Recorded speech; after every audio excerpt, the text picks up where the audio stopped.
The promise from another world the night was quiet on the edge of Orion Outpost 7, a lonely farming station at the far end of human space.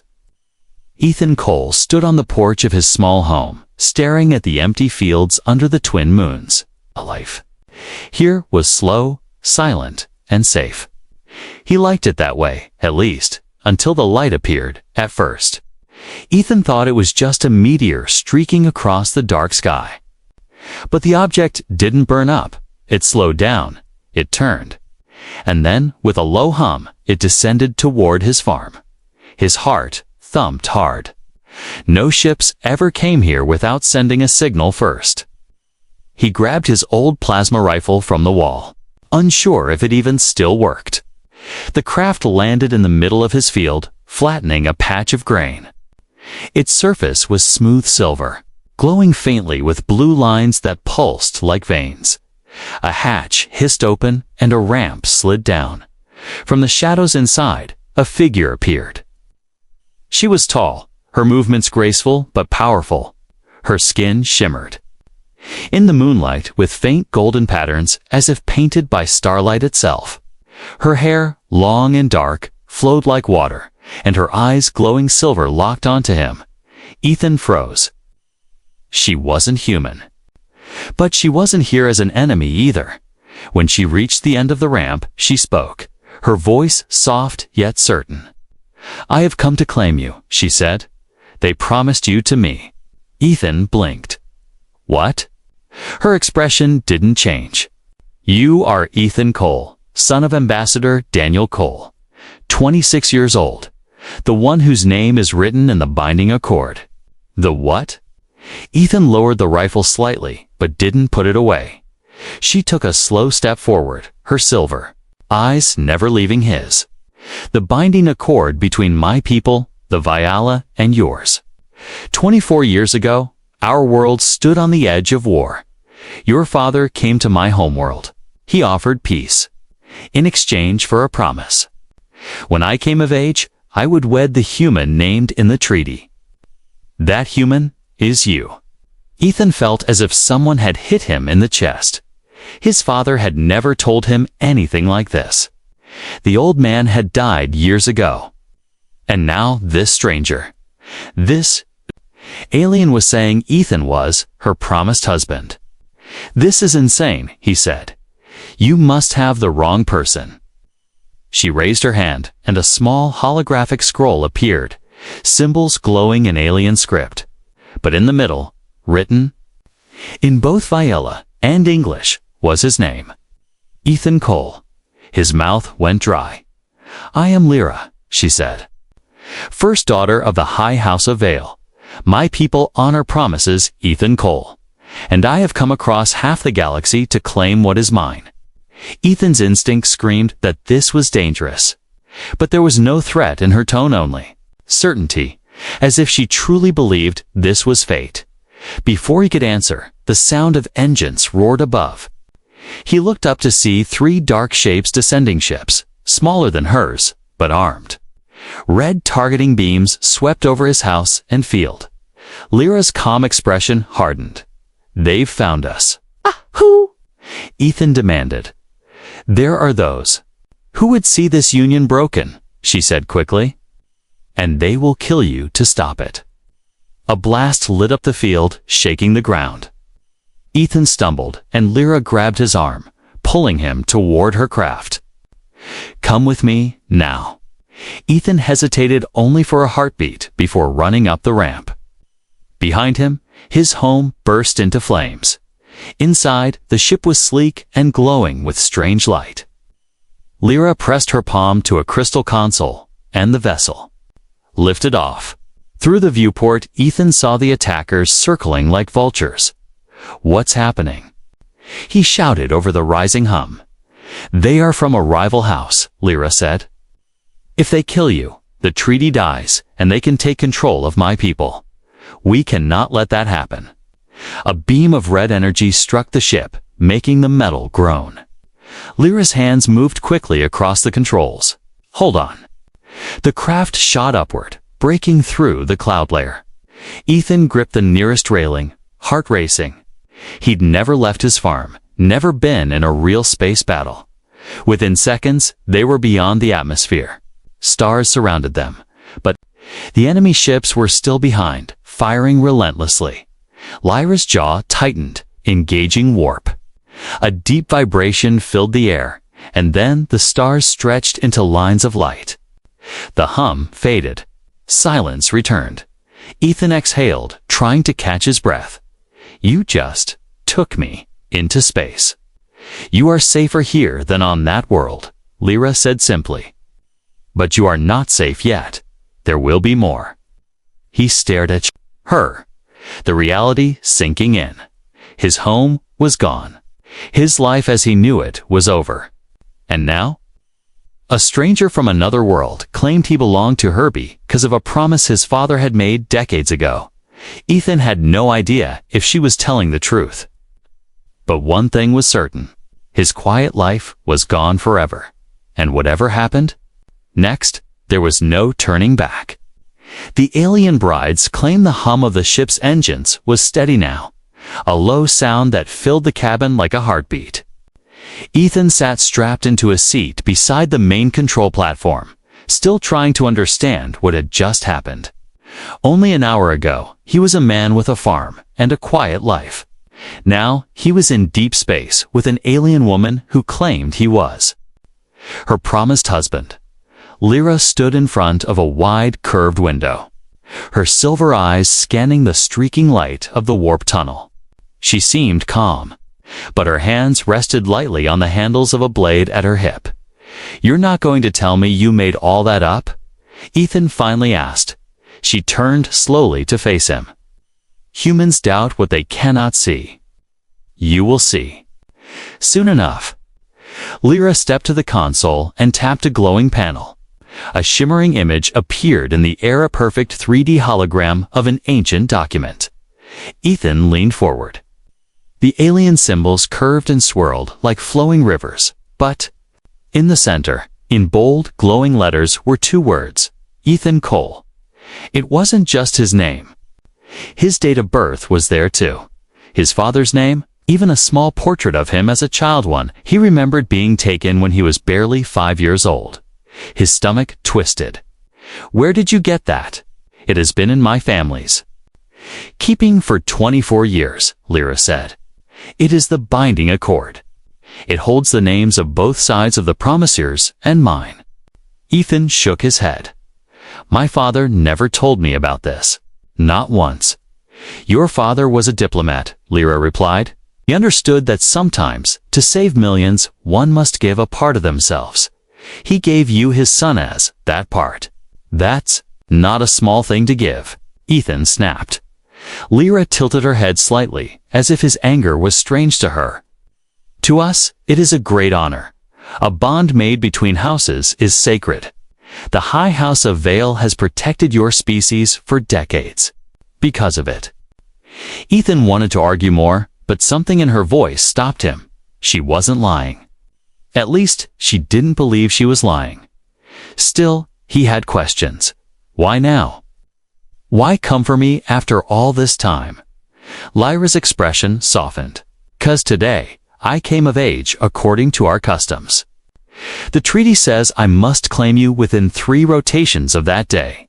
If I fail, the promise dies and so does the peace." He leaned back, running a hand through his hair.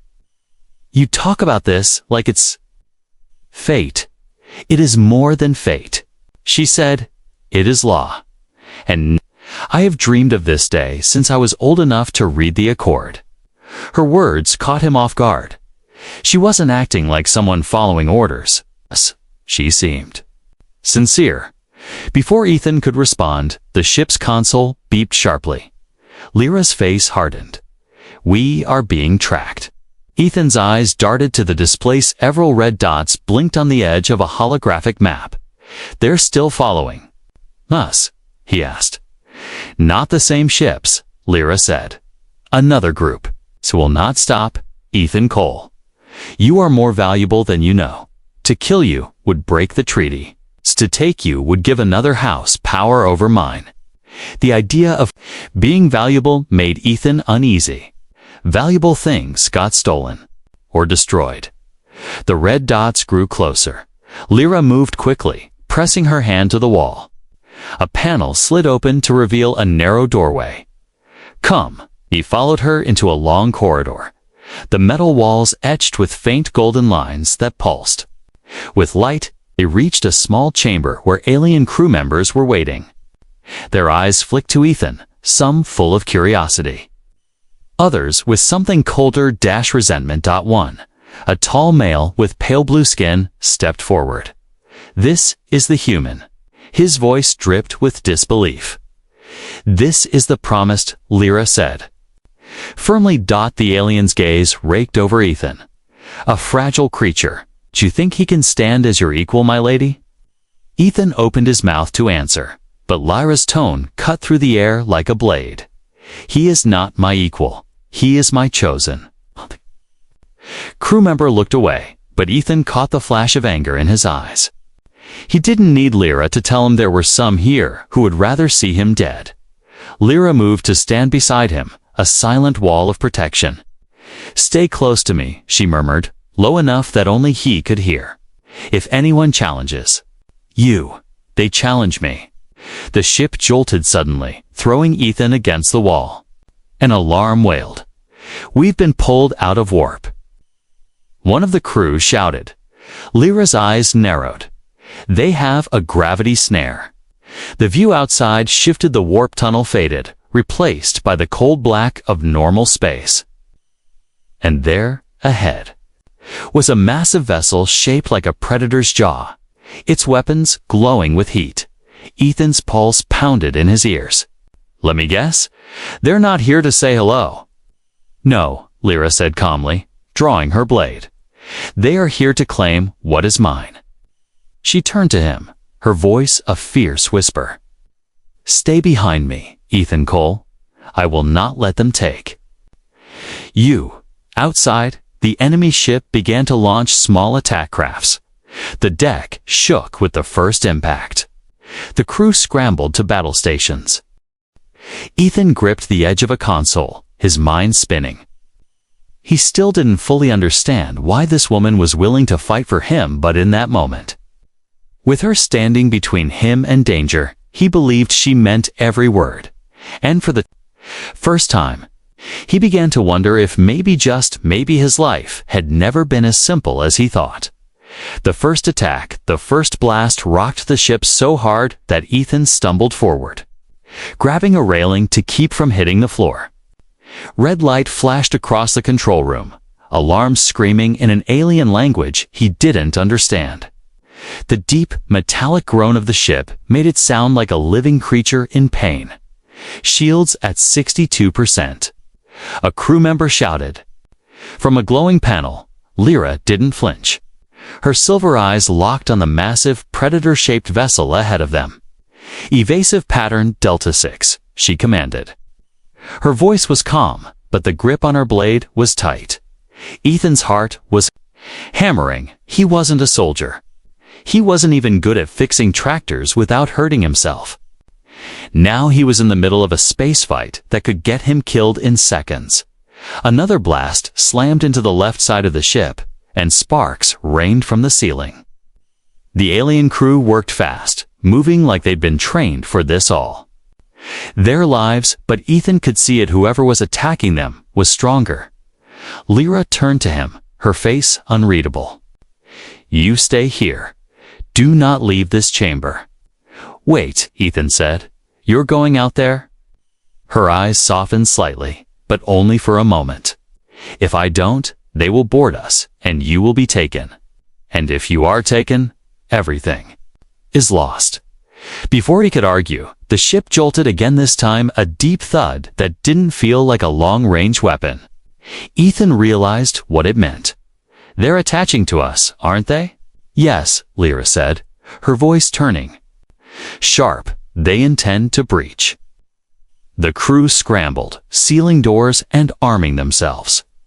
A low hiss echoed through the chamber as Lyra's armor began to form over her clothing, plates of silver sliding into place like living metal. She looked like something out of an old Earth myth, half goddess, half warrior. A sharp alarm cut through the air. Breach in Corridor 3.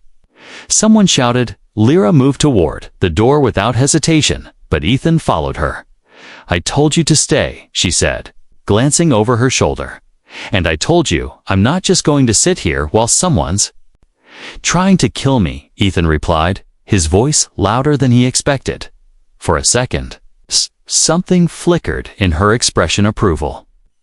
But she didn't slow down. "Then stay close to me, and do not get in my way." They reached Corridor 3 just as the metal wall ahead buckled inward.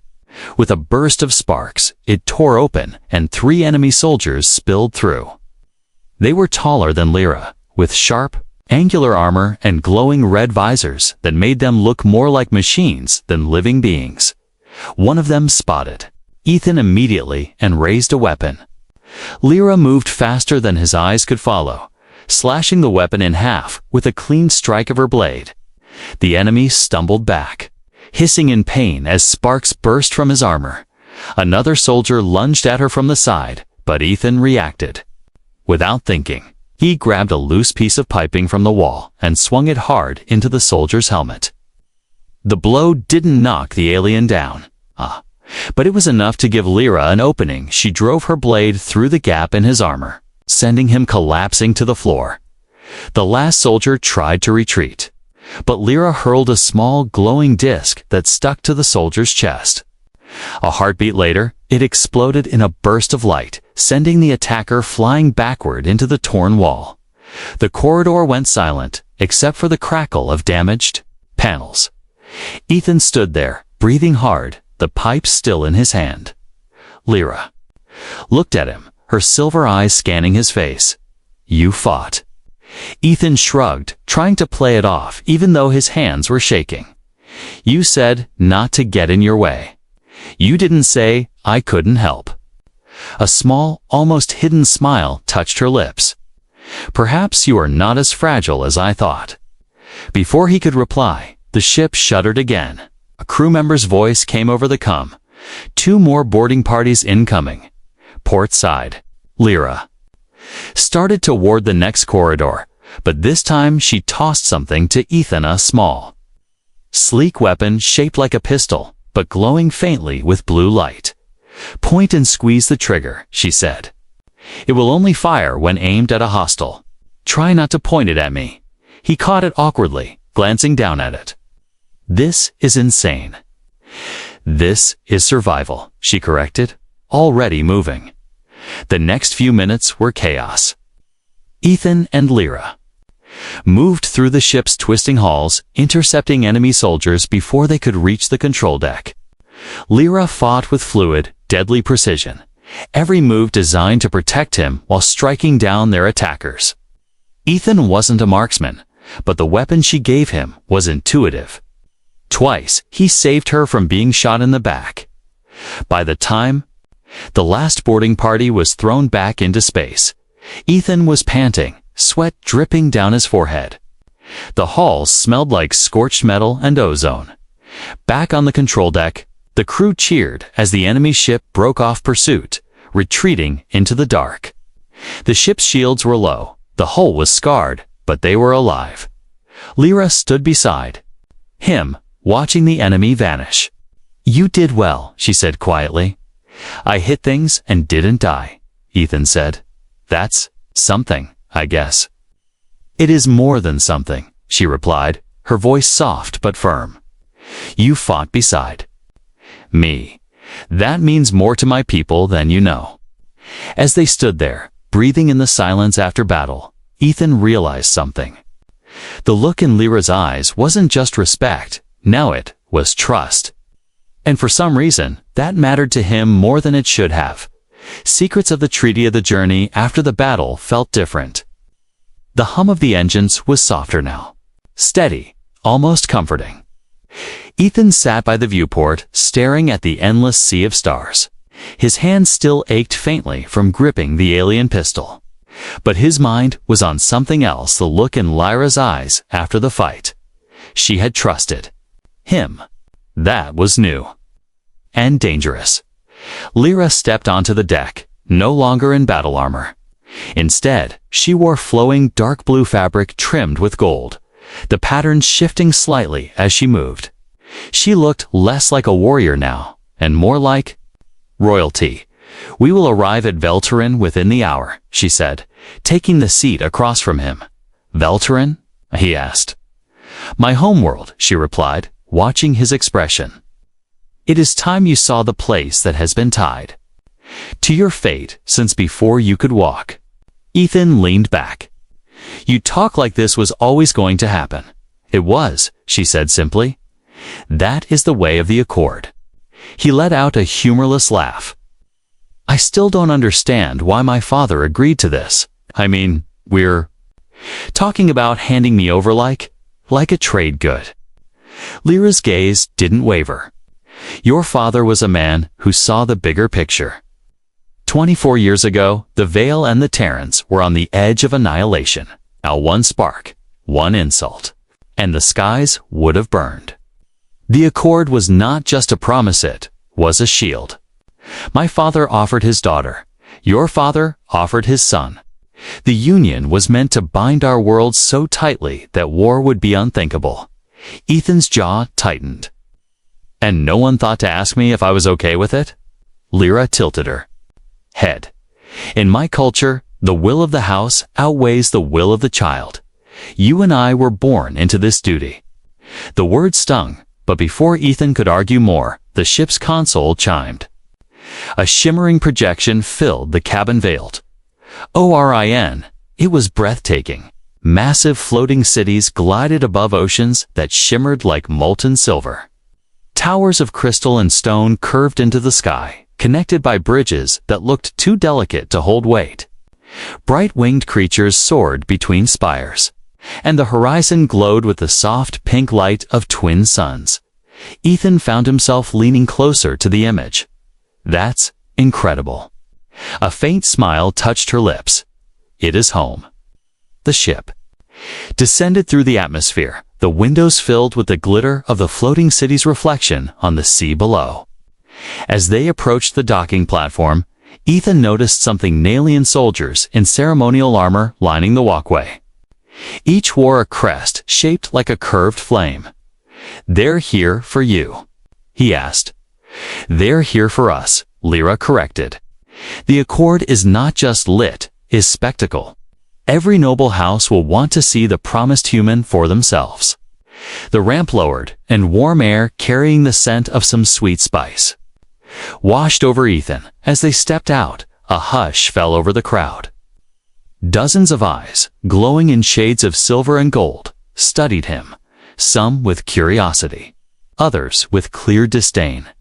An older alien with deep golden patterns on his skin stepped forward.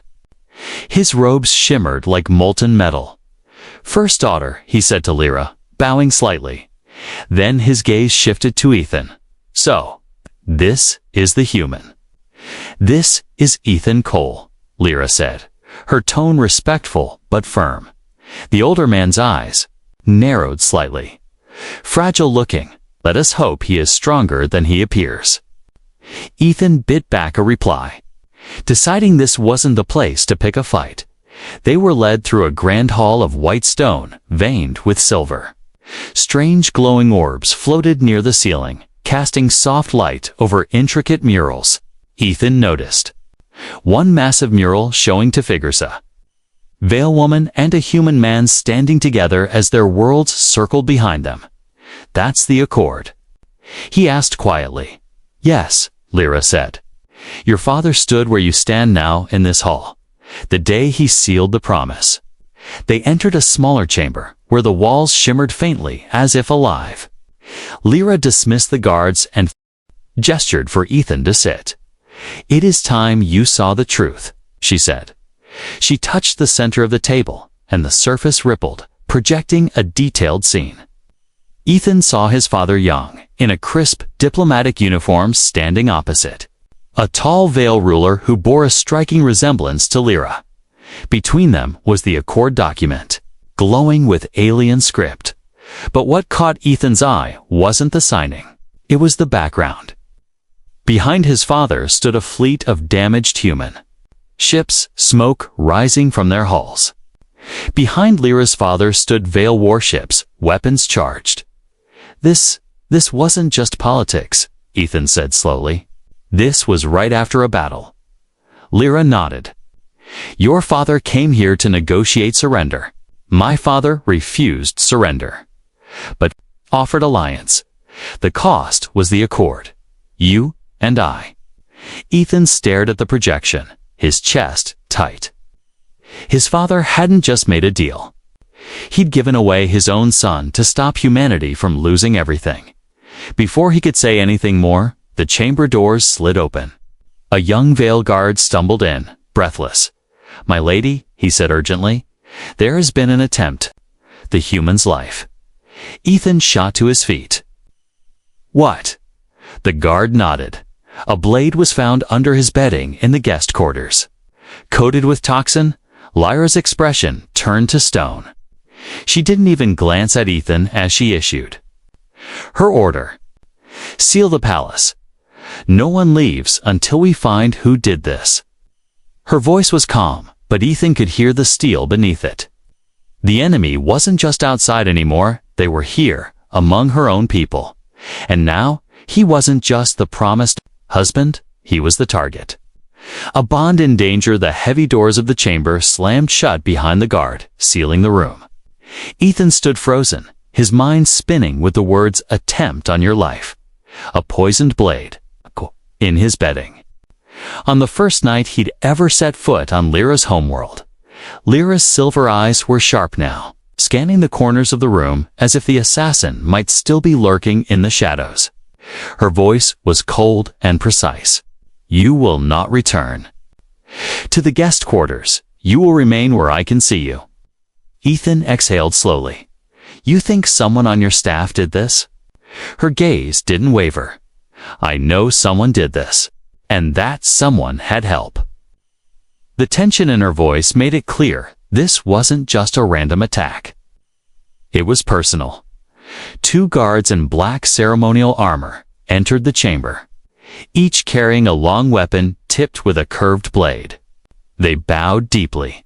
First daughter, the investigation begins, one of them said. Question everyone, Lyra ordered. No one is above suspicion, not even the High House. Ethan frowned. You mean your own family? Our lips pressed into a thin line. Especially my own family. They moved him to a smaller, heavily guarded chamber deep inside the palace. The walls here were made of a pale, almost translucent stone, and the floor was inlaid with glowing gold lines that seemed to hum softly. Lyra didn't leave his side, even when her advisors came to speak with her. Hours passed. Outside the reinforced door, footsteps echoed back and forth.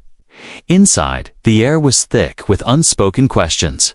Ethan finally broke the silence. This isn't just about me, is it? Someone wants to stop this marriage, someone who doesn't care if it means breaking the treaty. Lyra didn't deny it. If the accord is broken, the High House falls. And there are houses who have waited decades for that day.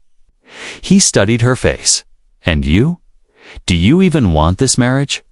She looked at him then, and for the first time since they'd met, there was no perfect royal mask on her features. Just a flicker of something raw. Want is complicated. I was raised to believe in the accord. I told myself it was my duty, my fate. But she hesitated. After last night, when you fought beside me, it feels different. You feel different. Ethan didn't know what to say to that. He wasn't used to being needed, especially not by someone like her. A sharp knock came at the door.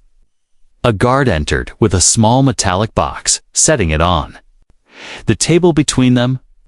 This was hidden in the servant quarters, he reported. Inside communications, crystals, coded messages, and a seal from House Sereth. Lyra's expression turned icy. House Sereth, she repeated slowly. Ethan remembered the name. It was the rival faction that had attacked them in space. This proves they have agents inside your palace, Ethan said. She nodded. It also proves they are desperate. They tried to kill you before the wedding. If they fail, they will try again at the ceremony itself. There was no fear in her tone-only calculation. That night, Lyra made a decision. "We will not hide," she told Ethan, as they stood on a balcony overlooking the glowing city. "The wedding will happen in 2 days, as planned. We will. Be ready for them." Ethan turned to her. "You want to use the ceremony as a trap?" "Yes," she said. "They will not resist the chance to strike in front of the whole assembly. And when they do, they will expose themselves." Ethan leaned on the railing, the alien breeze brushing his face. "You're risking a lot. If this goes wrong, it could start the war the treaty was supposed to stop."